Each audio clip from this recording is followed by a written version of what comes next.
উম্মে সুলাইম নামে একজন আল্লাহর বান্দি ছিলেন, তিনি আল্লাহর নবীকে অনেক বেশি ভালোবাসতেন। একটু আল্লাহু আকবার বলেন।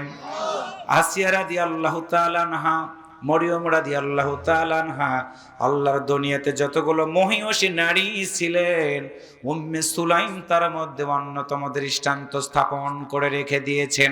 আপনারা একটু আওয়াজ করে বলুন তো, হায়াত এবং মওতের মালিক কে? আর একটু জোরে বলেন। আমার দিনী ভাই, উম্মে সুলাইমের স্বামী বিদেশে চলে গিয়েছিলেন কোনো এক কারণে। আল্লাহর নবীর সাথে যুদ্ধের ময়দানে গিয়েছিলেন, দুইটা বর্ণনা পেয়েছি আমরা। সেইখানে যাওয়ার পরে আল্লাহ তাআলা তাকে একটা কলেজার টুকরা সন্তান দান করে দিয়েছিলেন। আল্লাহর বান্দারা, কয়েকদিন আগে আমাদের শরীফ ওসমান হাদি দুনিয়া থেকে বিদায় হয়ে গেল। ছোট্ট একটা বাচ্চাকে আমরা দেখলাম 10 মাস নাকি 1 বছর বয়স। আল্লাহর বান্দারা 7-8 মাস বয়স। ওই সন্তানের বাবার কফিনের উপরে ছোট্ট বাচ্চাটাকে যখন রেখে দেওয়া হলো, শুধু বাবা বাবা বলে যখন ডাক দিতেছিল, এমন কোন মানুষ নাই যাদের চোখ দুইটা ভিজে চোখের পানিগুলো গড়িয়ে গড়িয়ে পড়ে নাই।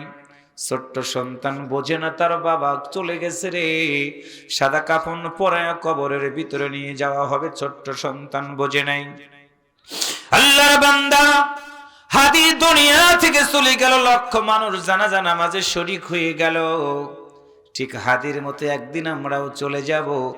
আল্লাহ তাআলার ওই বান্দিটার একটা ঘরে আল্লাহ তাআলা সন্তান দান করে দিয়েছিলেন। কিছুদিন বয়স হওয়ার পরে হাঁটা চলা করে, কিন্তু আল্লাহর পক্ষ থেকে ফয়সালা হয়ে গেল, ওই সন্তানটাকে আমার আল্লাহ তাআলা দুনিয়া থেকে নিয়ে গেলেন জান্নাতের পাখি হিসেবে। একটু আল্লাহু আকবার জোরে বলেন।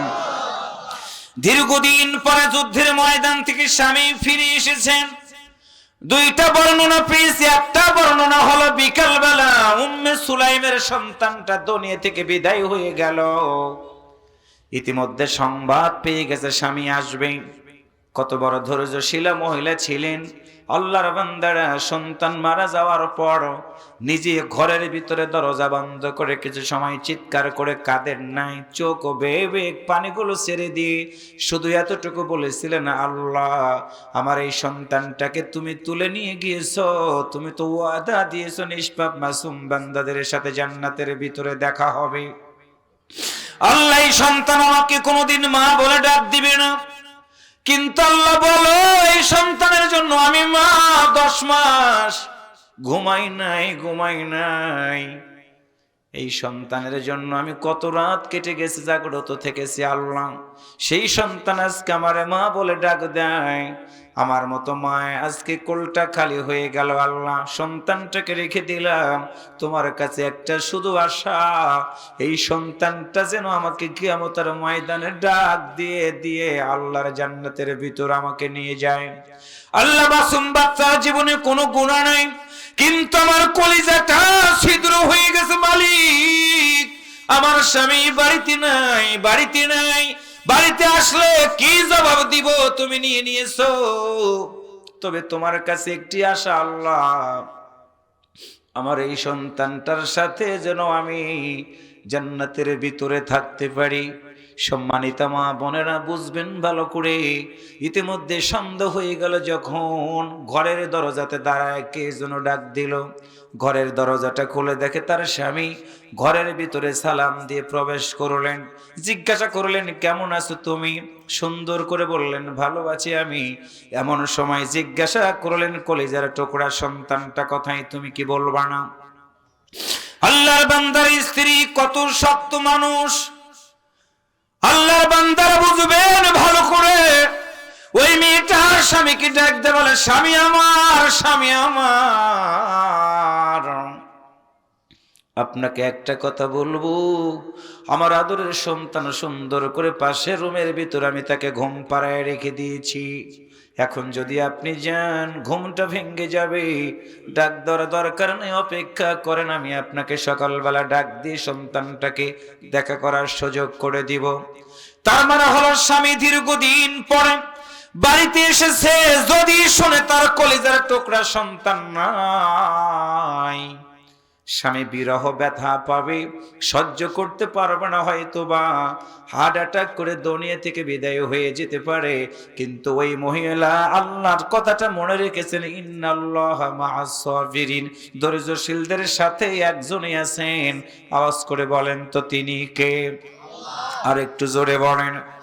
ওই মহিলা স্বামীর সাথে কথা বলা বাহ্যিক দৃষ্টিতে, কিন্তু অন্তর পুরে সরকার হয়ে যায়। কারণ হলো ঘরের ভিতরে ছোট্ট মাসুম বাচ্চাটাকে মৃত অবস্থায় রেখে স্বামীর সাথে সময় দেয়। দুইটা বর্ণনা পেয়েছে। একটা হলো অনেকদিন পরে স্বামী বিদেশ থেকে আসার পর দাম্পত্য জীবনে সুন্দর করে তার সাথে কথাবার্তা মিলন হয়ে গেছে। একটা বর্ণনা হলো শুধু কথাবার্তা হয়ে যাওয়ার পর রাতটা যখন শেষ হয়ে গেছে, মুয়াজ্জিন আজান দিয়েছে ফজরের। ফজরের নামাজ পড়ার পরে স্ত্রীকে ডাক দেয়, বলে বিবিরে বলো, আমার আদরের কলিজার টুকরা সন্তানটার মুখটা আমি একটু দেখতে চাই। উম্মে সুলাইম তখন ডাক দেয় বলেন, স্বামী আমার, আপনি কলিজার টুকরা সন্তানটাকে দেখবেন? না করব না, না করব না। তবে একটা কথা বলি, বলেন তো দেখি, আপনার কাছে কেউ যদি কোনো কিছু আমানত রাখে, ওই আমানত জিনিসটা যদি মালিক আবার ফেরত চায়, আপনি বলেন তো তাকে ফেরত দিবেন কিনা? যদি না দেন কেমন হয়ে যাবে? স্বামী ডাকতে বলে, যার সম্পদ তাকে যদি দেওয়া না হয়, তার প্রতি জুলুম করা হবে, জুলুম করা হবে। 3 নাম্বার বললেন, স্বামী বলেন, জুলুমকারীদেরকে কেউ পছন্দ করে না, আল্লাহও পছন্দ করবে না। এবার স্বামী বলে, স্ত্রী বলো, আমাকে এই প্রশ্ন কেন তুমি করলা?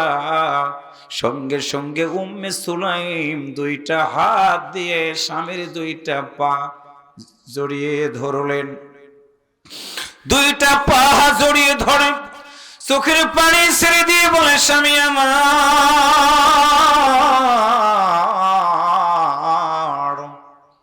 আল্লাহ তাআলা আমাদের দুইজনের ঘরে একটা সন্তান দান করে দিয়েছিলেন গো স্বামী। সুন্দর করে সন্তান হাঁটে, আমি তাকায় তাকায় দেখি সুন্দর করে হাঁটে, সুন্দর করে কথা বলে, আমাকে মা মা বলে ডাক দেয় স্বামী আমার। কিন্তু আমার আল্লাহর আদেশে সেই সন্তানটা গতকাল দুনিয়া থেকে বিদায় হয়ে গেছে গো স্বামী আমার। আপনি অনেক দিন পরে এসেছেন বাড়িতে, আপনার কাছে সেই সন্তানটার মৃত্যুর সংবাদ দিতে পারি নাই। বলেন তো, আল্লাহর দেওয়া আমানত আল্লাহ তাআলা নিয়ে গেছেন, আমার কি করার আছে? স্ত্রী স্বামীর দুইটা পা ধরে চোখের পানি ছেড়ে দিয়ে কাঁদে।